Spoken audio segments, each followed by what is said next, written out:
semua akan Tuhan perbaharui. Kehidupan saudara berarti di hadapan Tuhan. Mari kita angkat pujian satu kali lagi. Ku yakin saat kau berfirman, ku yakin saat kau berfirman, ku menang saat kau bertindak. Hidupku hanya ditentukan oleh perkataanmu. Ku aman, ku aman.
Keyakinan kami di dalam Tuhan bahwa bagimu tidak ada yang mustahil.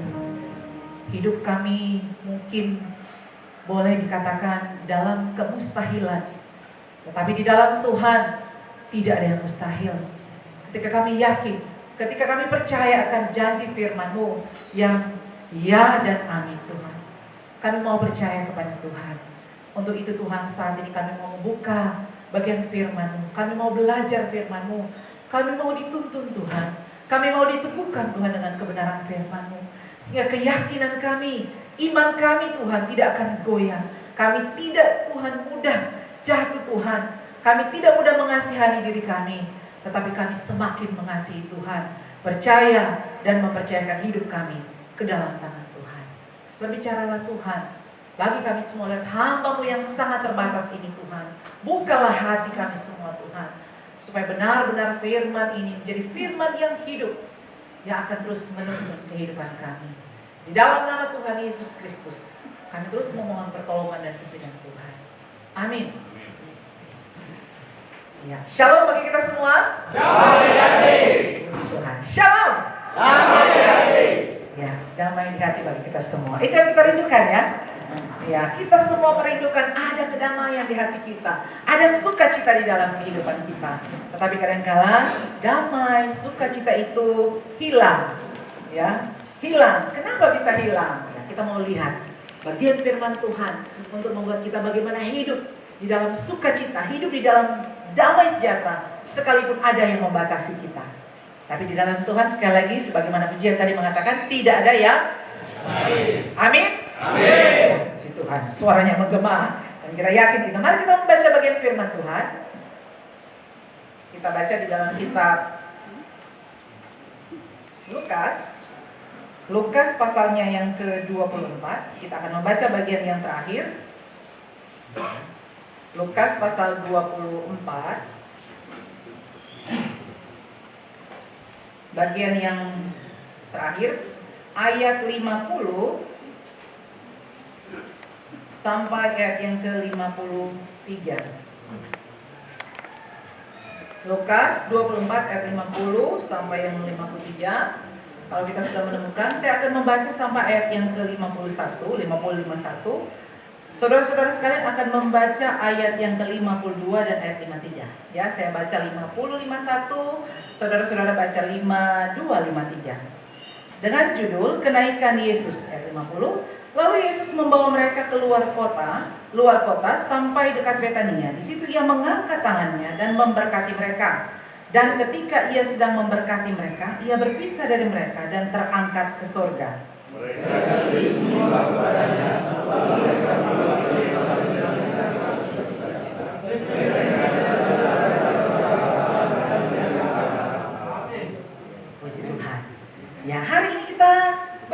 sukacita karena kita merayakan hari kenaikan Tuhan Yesus Kristus. Ya, hari yang sangat istimewa sebenarnya ya. Tidak bedanya dengan hari-hari besar yang kita rayakan sebagai umat yang percaya kepada Tuhan. Sehingga ketika kita menyanyikan pujian tadi, hati saya pun begitu terangkat. Luar biasa, luar biasa. Bahwa ada sukacita juga terjadi di tempat ini. Dan sukacita sebagaimana yang kita baca di bagian tadi ini dialami oleh para murid dan juga saya yang dialami oleh kita semua yang hadir saat ini. Nah, secara khusus saya akan melihat di dalam ayat yang ke-52 yang bapak-bapak, saudara-saudara baca tadi. Mereka sujud menyembah kepadanya, lalu mereka pulang ke Yerusalem dengan sangat bersukacita. Mereka pulang dengan sangat bersukacita. Tetapi tahukah kita semua bahwa di waktu sebelum mereka bersukacita ini ada hal-hal yang terjadi di dalam hidup mereka sehingga tidak ada sukacita sama sekali, ya. Tidak ada luapan kegembiraan sebagaimana yang tertulis di dalam bagian ini. Yang ada mereka apa? Dalam ketakutan, ya kan? Dalam kekhawatiran, kegentaran. Mereka tidak tahu nasib mereka akan seperti apa. Ketika Yesus mati, ya, waktu juga Yesus mulai diadili, kita lihat murid-murid mulai undur dari Yesus, ya kan? Mulai dari murid-murid melarikan diri. Kemudian siapa lagi yang sangat tragis ya? Kita tahulah Yudas memang dia sudah menjual Yesus. Tetapi ada satu murid yang sangat dekat, satu murid yang menjadi juru bicara daripada para murid ini, 12 murid. Siapa kita tahu dia? Petrus. Ya, Petrus orang yang sangat berkoar-koar ketika berbicara membela Yesus dan mengatakan, waktu Yesus bertanya siapa Yesus, dia yang pertama mengatakan Yesus adalah Mesias. Tetapi ketika Yesus ditangkap, Yesus diadili, dia yang pada akhirnya berkata bahwa guru, jangan sekali-kali berkata demikian, ya kan? Jangan sekali-kali memberitakan tentang penderitaan apa yang akan Yesus alami di dalam kehidupannya. Dia yang pertama kali Yesus bilang, sudahlah jangan banyak bicara. Sebelum ayam berkokok, kamu sudah mengkhianati aku. Masa sih? Ya kan sebagai murid yang paling pokoknya boleh dikata murid di garda depan dia. Tetapi pada akhirnya ketika Yesus ditangkap, dia yang tidak mengakui Yesus sebagai gurunya, orang yang dekat dengan dia. Dan setelah itu kita lihat bagaimana kehidupan para murid. Ketika Yesus disalibkan, mereka hanya bisa melihat dari jauh. Bahkan mungkin ada yang bersembunyi ketakutan. Kemudian ketika Yesus mati, ketika diberitakan bahwa dia bangkit, banyak yang tidak percaya. Waktu Maria memberitakan, oh Yesus sudah bangkit. Waktu yang murid lain memberitakan, Yesus sudah bangkit. Tetapi masih banyak di antara mereka yang tidak percaya. Termasuk salah satu orang yang seringkali orang ilustrasikan. Ada seorang yang tidak percaya. Hanya sama dengan siapa? Thomas, ya kan? Sama dengan Thomas dia tak percaya. Pokoknya mau peristiwa apa, mau kejadian apa, mau hal apa, selalu orang bilang kalau tak percaya, Thomas Johana, ya, Thomas kedua, ya kan? Ada orang yang dicap Thomas, bahkan dia nama asli orang Soganti, mungkin dia nama Adis jadi Thomas. Siapa? Orang yang tidak percaya kok dia. Tuh? Ada yang nama Adi sih, maaf. Pak Adi. Salam bro, maaf. Dia bukan Thomas, ya, dia bukan Thomas, ya. Susah pakai nama ini tuh orang. Oke, tidak apa-apa lah, ya. Dia bukan Thomas. Murid-murid saat itu tidak percaya dan mereka ada dalam situasi yang ketakutan. Tidak ada sukacita sama sekali. Orang yang mereka agungkan, yang mereka harapkan menjadi raja, yang menjadi pemimpin, yang akan memulihkan keadaan Israel, tapi pada akhirnya dia mati. Sehingga Yesus bilang, mau tidak percaya, mau begitu degil. Karena Tuhan kan sudah berapa kali memberitahukan mengenai penderitaannya, kematiannya. Maka dia sudah mengatakan bahwa dia akan bangkit. Tapi mata mereka, hati mereka masih tertutup. Sehingga tidak ada sukacita sama sekali. Kepahitan, ketakutan, kekhawatiran melanda mereka. Maka mereka bersembunyi, tertutup rapat, ketakutan, jangan ahli Taurat, pemimpin-pemimpin agama akan mencari mereka. Mereka hilang harapan. Tidak ada harapan sama sekali di tengah situasi saat itu. Ya memang Bapak, Ibu, Saudara yang kasih Tuhan, kalau orang mungkin dalam kondisi seperti itu ya, pemimpin yang kita hormati, yang kurang bergantung sepenuhnya kepada mereka, tiba-tiba dia ya mungkin ditangkap, diambil, atau dia menghilang dan lain sebagainya. Terus sama dia hilang pegangan, toh, ya kan? Kehilangan pegangan. Apalagi ini para murid Yesus. Apalagi mungkin orang-orang mencela. Ya, itu tuh pemimpin yang melakukan mujizat. Bahkan seorang penjahat yang disalibkan bersama Yesus mengatakan, aduh, ini yang bisa melakukan mujizat yang besar, tetapi dia tidak bisa menyelamatkan dirinya sendiri. Bukan main, ya, pencelaan yang mereka terima, bulian yang mereka terima, ketakutan, bahkan kondisi saat itu tidak ada harapan sama sekali. Sehingga ketika Yesus menampakkan diri kepada mereka, Tuhan mulai memulihkan mereka. Bahkan Petrus saat itu Tuhan pulihkan, dan Tuhan memberikan tugas kepada Petrus ketika dia pertama bertanya kepada Petrus, ya, apakah kau mengasihi aku? 3 kali Tuhan bertanya, dan padanya Tuhan mengatakan, gembalakan kawan domba. Tuhan tidak bilang stop, Petrus berhenti. Soalnya satu-satunya yang ada betul-betul terpuruk, ya, ketiadaan harapan, kehilangan pengharapan sama sekali, kekecewaan pastinya kepada Tuhan yang mereka percaya. Tetapi ketika Tuhan berbicara, Tuhan menampakkan diri di dalam kebangkitannya kepada para murid, ada kurang lebih berapa hari sebelum Yesus naik ke surga? Berapa hari? Dari Yesus bangkit kemudian dia naik ke surga. Ada berapa hari? 40. Ya, siapa bapak namanya? Melvi. Catat ya, Pak Melvi. Oke, 40 hari. Di masa itu Tuhan mulai memulihkan, dan dia berikan kesempatan demi kesempatan kepada muridnya untuk bertobat, untuk datang kepada dia, ya kan? Tuhan memberikan kesempatan kepada para murid yang harusnya Tuhan bilang, mau ikut dengan saya 3,5 tahun bersama-sama dengan saya, ikut kehidupanku, melihat mujizat-mujizatku, tetapi kenapa tidak percaya? Kenapa ada ketakutan? Kenapa tidak melihat? Tapi Tuhan membukakan pikiran mereka, sehingga kita melihat di dalam bagian ini, pada akhirnya ketika Yesus membawa mereka sampai dekat Betania, dia mengangkat tangannya dan memberikan berkat kepada mereka. Tuhan memberkati mereka, dia berpisah dengan mereka, dia terangkat ke surga, dan mereka sujud menyembah kepada dia, dan mereka pulang ke Yerusalem dengan sangat bersukacita. Dengan sangat bersukacita. Begitu kontras, begitu berbanding terbalik dengan kondisi mereka yang sebenarnya. Kenapa? Karena Tuhan memberikan kesempatan kepada mereka. Tuhan memberikan kesempatan kedua kepada mereka. Bahkan di dalam amanat agung yang tertulis dalam kitab Matius. Matius berapa itu? 12 ayat. Iya, puji Tuhan. Pak Ruli ya. Dan Pak siapa tadi? Ya? Pak Lius, ya, Pak Melki dan Pak Lius. Oke, sampai di sini pertanyaan, bukan pertanyaan sebenarnya. Mengingatkan kembali kisah yang terjadi. Tuhan memberikan amanat agung, satu tugas yang mulia untuk memberitakan, mengajar, memuridkan murid-murid orang-orang untuk datang kepada Tuhan dan membaptis mereka di dalam nama. Kalau mau dipikir, mereka adalah orang-orang yang sebenarnya sudah berbalik menjauh dan ketakutan dengan kondisi. Tetapi Tuhan memulihkan mereka dan memberikan kesempatan yang kedua. Apakah cuma para murid yang Tuhan berikan kesempatan? Tidak, bukan. Buat kita semua Tuhan membukakan, Tuhan memberikan kesempatan yang kedua. Siapa lagi? Seorang rasul yang luar biasa, yang dipakai Tuhan secara heran, yang pada mulanya dia seorang pembunuh, penganiaya, apalagi sih cap yang ada. Dia orang pintar, ya. Dia seorang ahli yang apa yang mau dibilang? Apa sih di dalam kitab Taurat dia tahu? Dia seorang yang pintar, seorang yang luar biasa. Tetapi dia memburu, menganiaya para pengikut Kristus. Ya, siapa dia? Namanya sebenarnya Saulus, tapi Tuhan memulihkan menjadi Paulus.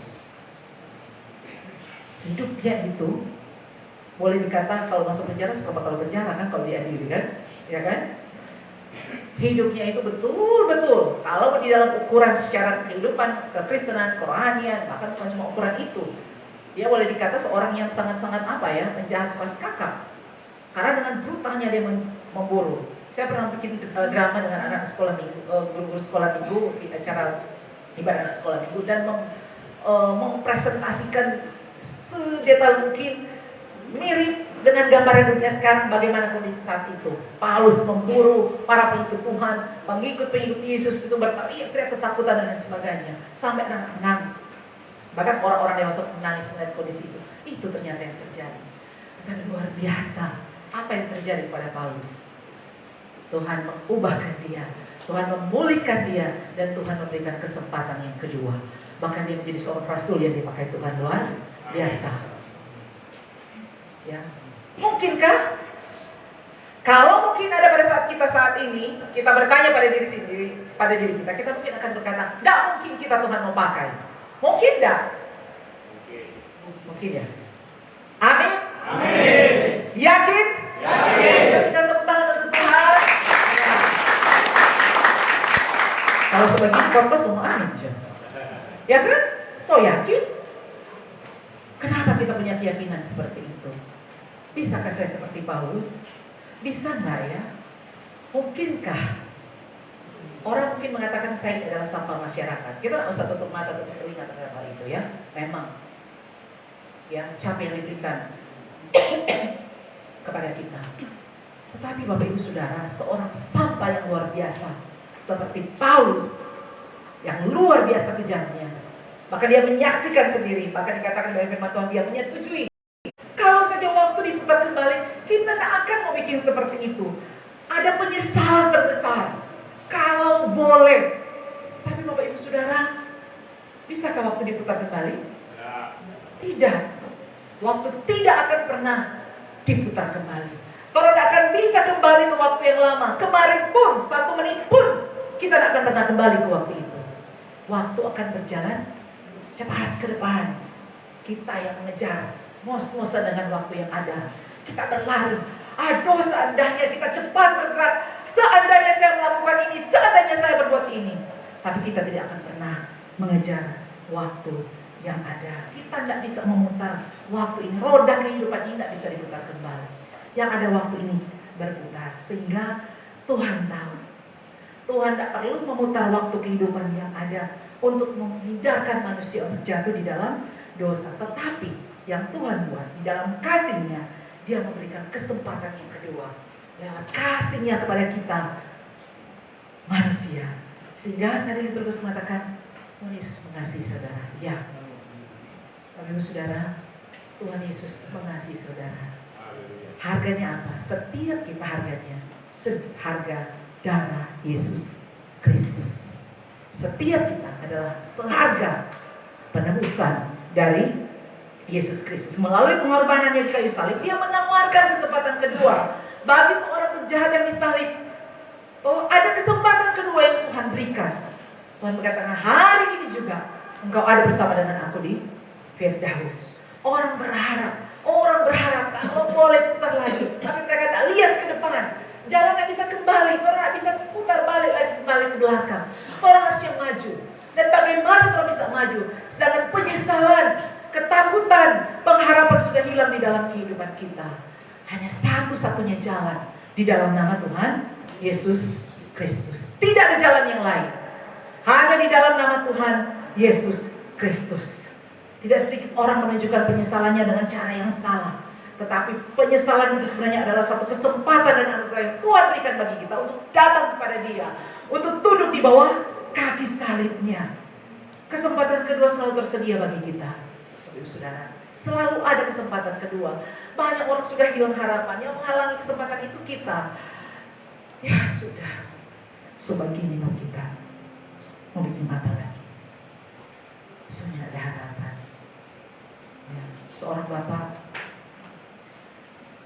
orang yang dikenal baik, tetapi pada akhirnya dia jatuh di dalam satu hal yang membuat dia pada akhirnya ada dalam kondisi ya seperti ini. Dia hanya mengatakan, mau bikin apa nih? Soalnya ada harapan. Apa yang mau bikin? Sudah ada lagi kesempatan. Tetapi Bapak Ibu Saudara, tahukah saudara, kesempatan selalu kedua selalu Tuhan berikan. Masa lalu yang kelam bukan persoalan bagi Yesus. Kita ingat bagaimana seorang wanita yang kedapatan bersinah mau dirajam oleh orang-orang. Apakah Yesus turut menghukum dia? Tidak, bukan. Tuhan cuma bilang apa? Ya, Tuhan bilang apa? Aku pun tidak akan hukum engkau. Tapi jangan berbuat dosa lagi. Itu pesan Tuhan. Jangan berbuat dosa lagi. Dan kedatangan Kristus ke dunia ini adalah untuk memulihkan setiap orang-orang yang terluka, orang-orang yang terhilang, orang-orang yang berdosa, orang yang sudah kehilangan harapan. Dia datang untuk mereka, Tuhan bilang, aku datang untuk mencari yang hilang. Aku datang untuk mencari yang terhilang. Termasuk kita semua, termasuk saya pun. Manusia terhilang, yang penuh dengan dosa. Firman Tuhan bilang apa? Semua orang telah berbuat dosa dan telah kehilangan kemuliaan Allah. Kita semua telah kehilangan kemuliaan Allah. Ciptaan yang sempurna, yang mulia, tetapi oleh karena dosa manusia, sehingga kita semua terkontaminasi oleh dosa. Dan kita tidak bisa melepaskan diri, memulihkan diri sendiri, tidak bisa, kita terikat oleh dosa itu. Siapa yang bisa memulihkan? Hanya Tuhan Yesus oleh darahnya di kayu salib. Sehingga Tuhan mau mengubahkan kita semua menjadi manusia yang baru. Di dalam 2 Korintus 5 ayat 17 mengatakan, jadi siapa yang ada di dalam Kristus, ia adalah ciptaan yang baru. Yang lama sudah berlalu, sesungguhnya yang baru sudah datang. Yang lama harusnya maaf bang, nggak ada maaf setelah lalu mana ada perbuatan. Tapi Tuhan bilang, sekalipun dosamu merah seperti kermisi akan menjadi putih seperti salju. Siapa yang mencucikan? Siapa yang memutihkan? Siapa yang membersihkan? Cuma darah Tuhan Yesus Kristus. Ya, cuma oleh darah Tuhan Yesus. Kita akan sanggup dengan kekuatan kita. Seorang pria mengatakan begini, dia berlari-lari kepada pendetanya. Dia orang yang berbuat banyak sekali salah dan dosa. Dan ketika dia sadar, dia datang berlari-lari kepada pendetanya. Pendeta, aduh kesian kita mau berubah. Tolong pendeta, tolong kasih tunjuk akang. Bagaimana cara? Apa yang mesti kita bikin supaya kita selamat? Oh, apa yang mesti kita bikin buat supaya kita selamat? Tahu apa jawaban sang pendeta? Sudah terlambat. Heran kan? Pendeta bilang, sudah terlambat. Apa maksudnya pendeta? Masa sudah terlambat? Kita mau melakukan banyak cara supaya kita bisa selamat. Pendeta bilang, sudah terlambat. Kenapa? Karena semua sudah dikerjakan oleh Kristus. Kristus yang sudah mengerjakan segala sesuatunya. Dia sudah mati bagimu. Dia mencurahkan darahnya bagimu. Dia bukan tacolo, tapi dia menyerahkan dirinya. Supaya apa? Kamu selamat. Terus, yang harus kamu lakukan hanya apa? Menerima pekerjaannya. Menyambut pekerjaannya. Datang kepada dia. Bertunduk di hadapannya. Dan mengaku, ya Tuhan, aku tidak layak Tuhan. Aku berdosa Tuhan. Aku tidak sanggup melepaskan diri dari dosa ini. Ampuniku Tuhan. Aku mau Tuhan menjadi bagian. Aku mau Tuhan datang kepadamu. Dan aku mau Tuhan menjadikan Engkau sebagai Tuhan dan Juru Selamatku. Hanya itu bagian yang bisa kita kerjakan. Karena bagian kita untuk mengerjakan karya keselamatan sudah dikerjakan oleh Kristus. Apakah murahan? Betul. Anugerah itu, orang bilang apa? Gratis. Cuma-cuma. Tapi dia tidak murahan. Kenapa tidak murahan? Karena harganya, sekali lagi, seharga darah yang tercabik, daging yang terlepas ketika dia dicambuk, ketika dia dicabik-cabik dengan tokat yang penuh dengan duri-duri, ketika algojo menempa dia dengan cara yang luar biasa. Itulah darahnya, itulah anugerah itu. Bukan anugerah yang murahan, tetapi dengan darah yang sangat mahal. Sangat mahal, Ibu Saudara. Sehingga itu bukan anugerah yang mahal. Kita mungkin berkata, masa orang tidak bisa bikin apa-apa? Tidak. Yang bisa kita lakukan hanya datang tertunduk di bawah kaki Tuhan. Memohon pengampunan, mengaku dosa di hadapan Tuhan. Karena dosa yang diampuni adalah dosa yang mau diakui. Tapi dosa yang tidak mau diakui, Tuhan tidak mengampuninya. Tapi kalau kita datang kepada Tuhan, hanya kepada Dia, mengaku dosa sebesar apapun, Tuhan akan mendengarkan setiap pengakuan kita dan mengampuni kita. Mengapa Tuhan memberikan kesempatan bagi dia? Sekali lagi, karena Dia mengasihi saya dan saudara. Mengapa Dia masih berikan kesempatan kedua? Karena Dia mau kita ada di tengah dunia ini seperti para penyerbu. Mereka kembali ke Yerusalem dan mereka diam di rumah Tuhan dengan sungguh-sungguh. Mereka berdoa, memuji Tuhan, memuliakan Tuhan, dan memberitakan kabar sukacita. Mereka memberitakan kabar sukacita. Tuhan memberikan kesempatan kepada Bapak Ibu, Saudara-saudara, kepada kita semua untuk apa? Karena apa? Karena Dia mengasihi kita. Karena Dia mengasihi kita. Mari kita sebut nama kita. Karena Karena dia mengasihi, kalau saya Merlin. Karena Tuhan mengasihi siapa? Sebut nama kita sendiri dengan keras. Tuhan Yesus mengasihi Merlin. 2, 3. Tuhan Yesus mengasihi. Jangan malu-malu sebut nama sendiri. Asal jangan sebut orang penang. Tuhan Yesus mengasihi. Sebut nama sendiri. Oke, 2, 3. Tuhan Yesus mengasihi. Sekali lagi. Tuhan Yesus mengasihi. Ya, betul. Tuhan Yesus mengasihi kita. Kasihnya besar. Dia tidak memikirkan siapa dia. Dia tidak memikirkan kesakitan penderitaan. Walaupun dia sempat bergumul. Ya Bapa, kalau boleh cawan ini lalu. Tapi bukan kehendakku, tapi kehendakmu. Dan dia memberikan dirinya untuk siapa? Semua nama yang kita sebut. Semua nama yang kita teriakkan. Demi saya dan saudara. Dan apa yang harusnya kita responi? Kita mendatang kepada Tuhan. Membuka hati Tuhan. Engkau sudah mengerjakan segala sesuatu. Engkau sudah melakukan segala sesuatunya bagi saya Tuhan. Tuhan, inilah saya. Ampuni saya. Dan biarlah Tuhan, Engkau hadir di dalam kehidupanku.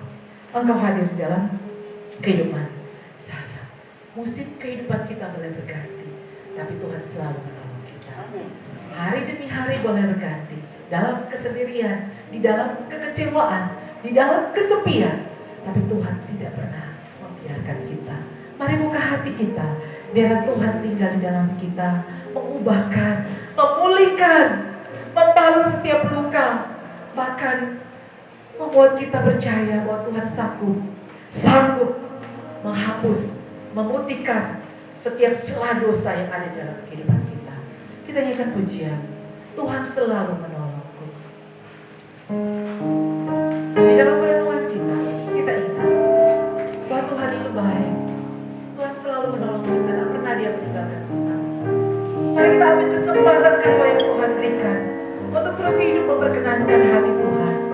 Hidup taat kepada Tuhan, tidak menyia-nyiakan kesempatan yang sudah Tuhan berikan. Ya, pertolongan Tuhan tidak pernah terlambat. Dia selalu menolong kita untuk melepaskan diri dari ikatan dosa kita. Buka hati. Selain rambut kita pun dia tahu. Dia tahu siapa kita. Dia tahu siapa saya. Dia tahu siapa saudara. Tuhan selalu menolong. Tuhan selalu menolongku. Selalu menjagaku. Dia mengenyangkan. Dia mengenyangkanku dan peliharaku seumur hidup. Mari Bapak Ibu Saudara yang mau buka hati, memberikan kesempatan yang Tuhan berikan untuk kita mau menjadikan dia sebagai Tuhan, berkuasa atas hidup kita, dan kita mau hidup benar di dalam Tuhan. Kita akan meninggalkan yang lama. Kita adalah ciptaan baru. Saya akan mendoakan bagi kita semua. Bisa taruh tangan di dada, tidak usah lihat kiri kanan. Mari angkat tangan kita. Sambil musik terus dimainkan di dalam Tuhan. Kita ingat kasih Tuhan. Kita ingat pengorbanannya. Bagi saya yang sudah. Tidak ada kata terlambat. Tidak ada kata terlambat bukan kepada Tuhan. Karena dia selalu membuka hati. Firman Tuhan berkata, marilah kepadaku yang letih lesu dan berat. Aku akan memberikan kelegaan. Saya akan mendoakan lagi, saudara-saudara. Tuhan, Tuhan inilah anak-anak-Mu Tuhan. Anak-anak Tuhan Yesus yang kehilangan pengharapan, yang benar-benar kekhawatiran, putus asa Tuhan. Bagaimana harus melepaskan diri untuk mereka. Di dalam nama Yesus Kristus, oleh darah-Mu yang kudus, kami percaya Tuhan sudah melepaskan ikatan dosa. Lawanlah, kasihanilah mereka ini Tuhan. Pulihkan, ampuni Tuhan Yesus, ampuni dosa kami semua Tuhan.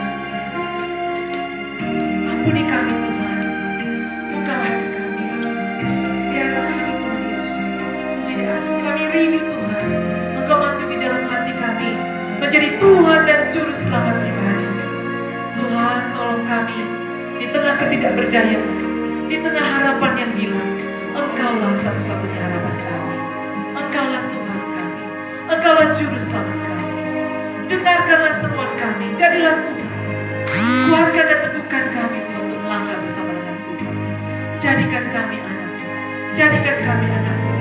Jangan biarkan Tuhan Yesus mengambil Tuhan kasih Tuhan dari kami. Tidak ada yang bisa melepaskan kita dari kasih Tuhan. Tidak ada yang bisa melepaskan kita dari kasih Tuhan. Datanglah kepada Tuhan. Tunduklah. Mengakulah. Akuilah Dia sebagai Tuhan dan Juru Selamat. Terima kasih Tuhan. Ini kami semua anak-anak. Dengarkanlah semua doa kami. Kami bersyukur menyambut kasih.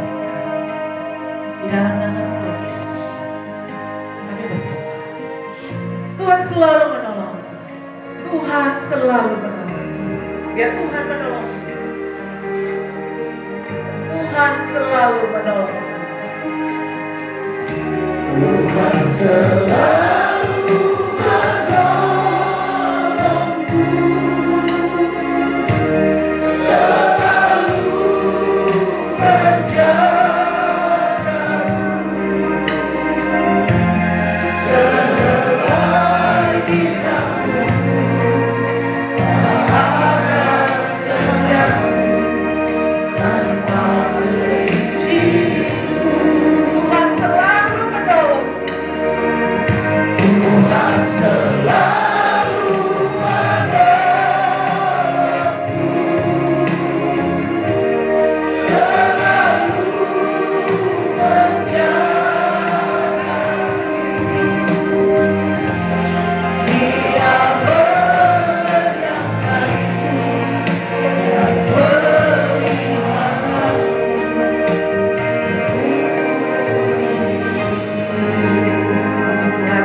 dalam nama Yesus Kristus kami bersyukur untuk kasih Tuhan bagi kami.